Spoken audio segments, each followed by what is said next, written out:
Hello, I'm Michelle Casorla, and I am the academic platypus. I call myself the academic platypus because an English professor doing AI is a little bit like an egg-laying mammal. All right, so I'm a professor of English at Georgia State University Perimeter College, and you can see my LinkedIn um, QR code down in the right-hand corner. I'm going to give a little disclaimer for this video series first.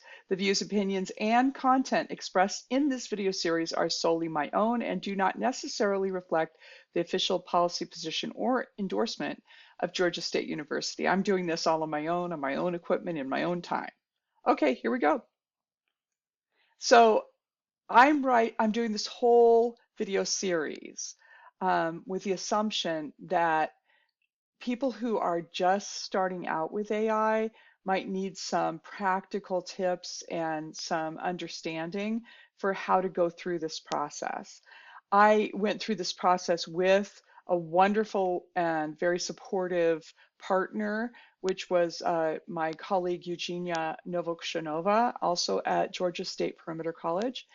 And she and I worked towards creating AI informed courses in writing at Georgia State. So I want to let you know that you don't have to be a writing instructor to get something from this series, because I'm going to really focus on the beginner level and let you know about some of the things that you're going to need to change for any classes that you might be teaching. So this is probably best for high school and higher ed, but I guess middle school could get something from it too. All right. So the first thing I want you to do is to assume something, which is that every student is using AI. And I also want you to assume that you're going to have to completely redo your classes. You cannot just patch in a couple of AI exercises and call it a day, because the problem that you're having with AI is systemic and it requires a systemic solution. So that's what I'm here for. I'm here to give you a little bit of insight into that systemic solution. So the biggest thing is you can't stop AI. AI is here. It's in your students' lives. It's in your class. It's going to be in their future employment. And it's probably in your life pretty thickly too. So take a moment, remember all those great times you had teaching before AI, and then move on. You can't teach like that anymore. You're going to have to adapt with the times, and there's going to be some things that you're going to lose, but there's also going to be a lot of things that you're going to be gaining in this process. So when you say no AI, exactly what do you mean? Um, we oftentimes want to just go back in time and teach without it. Um, but the truth of the matter is, it's in almost everything we do.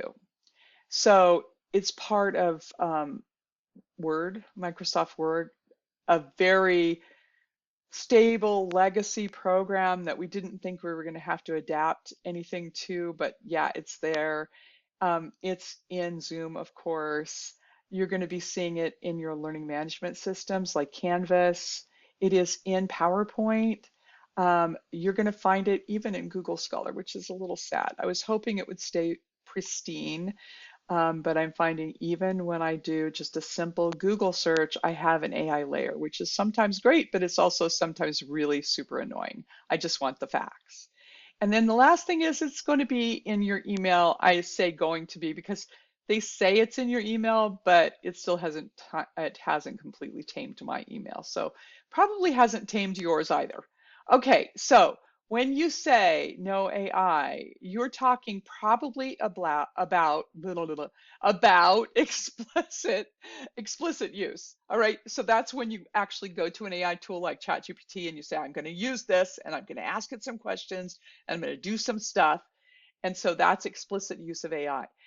There's also implicit use. So that's the things that are stuck into Microsoft Word and Grammarly and all the other things that we use. We don't think about them, but they're there. Even when you use an AI detector, and I'll talk about AI detectors probably in very soon in another part of this video series. But when you use an AI detector, it's AI doing the AI detecting. So if you don't trust AI, I don't know why you're using an AI detector, okay? So the implicit is an invisible integration of AI into a tool. Also your GPS, we're using it all the time. And then there's ambient use. So, for example, it's in your Alexa. I'm not going to say it because she'll come alive. Also in your Google Home and all of those other things, and even in your doctor's office. So they're taking ambient notes. Don't say anything negative about your doctor. It'll be in his notes or her notes. So you know that your students are using AI. You can feel it in your soul. Every time you read something, you're wondering. Every time you grade a test or a quiz or a discussion post, you're thinking, okay, how much of this is AI? And it's turned us into policemen, not teachers. And I really want to encourage you to take off the policeman's cap, to put down your whistle, and start concentrating on what you do best again, which is teaching. So, what happens when you stop worrying and you embrace AI? What if you woke up tomorrow and you said, I don't care if my students use AI. In fact, I want them to use it every day in every way. This happens. So when Eugenia and I started working with AI, we started paying attention to what we were doing and paying attention to what was happening with the students. In this study, which was a SOTL study, that's the Scholarship of Teaching and Learning, we did a mixed study, which is qualitative and quantitative. We took the numbers of the departmental rubric, how our students were doing on that departmental rubric after AI, how our students did before AI, and how the other people in the department were doing in at the same time contemporarily to these students. And we found when we compared all of those things that our students were excelling in almost every metric in our class. And we weren't doing it because they were cheating. No, no, no, no. I know you're thinking, oh, they just wrote your papers with AI. That's how it got better. No, no, no. No, the way it got better was we taught our students how to use AI to make them think more deeply and to make them work harder at the things they were doing. We didn't give them ways to go around what we were doing. And I'll teach you how to do that through this series. So this study explored the potential of generative AI tools to address the challenges faced by freshmen enrolled in composition courses at Georgia State University. Um, so our school is an urban, predominantly Black institution, minority serving institution, Hispanic serving institution. So we have a lot of students who really have high need. At Georgia State Perimeter College, we're basically a community college. So we take anyone who comes in with the most basic skills, and we have 15 weeks in English 1101 and 15 weeks in English 1102 to make them into the college ready scholars that they need to be. And that's a very short amount of time. So, what can we do to catch up on all the things that those students missed, especially during COVID, with reading and writing skills? And AI really helped us out to bring all of those students up to the same level and then to push them beyond that to make them the best students that they could be. Um, this is another example of what happened. This is one of our students. This is a qualitative um, metacognitive thing that he wrote.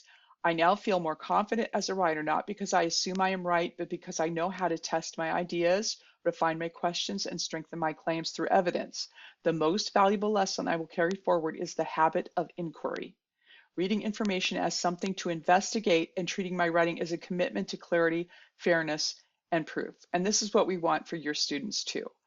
I want to teach you the things that we learned about teaching and how we got our students to really pay attention to working with AI as a tool, but not as a substitute for what they're doing.